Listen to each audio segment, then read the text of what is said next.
কেমন ম্যাডাম রে, স্যারের সঙ্গে এভাবে কথা বলছে? গরিব মানুষকে যদি মাংস না দেয়, এটা কি কোরবানি দেওয়া হবে?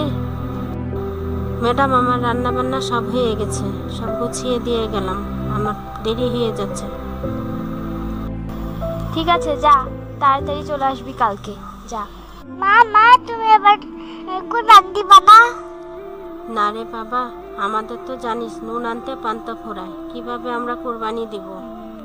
যেখানে কাজ করা মালিকরা কি কোরবানি দিবা না? হ্যাঁ, কোরবানি দিবে, তারা বড় লোক না, তারাই তো কোরবানি দিবে। মা আমি ওখানে যাব। না খোকা, তুমি যেও না, আমি কাজে ব্যস্ত থাকবো, তোমাকে যেতে হবে না। মা মা আমি তোমার সঙ্গে যাব, বাড়িতে বসে কি করব? ঠিক আছে, যাবি তো যাবি, ওখানে যেয়ে চুপ করে বসে থাকবি, কোনো দুষ্টামি করবি না।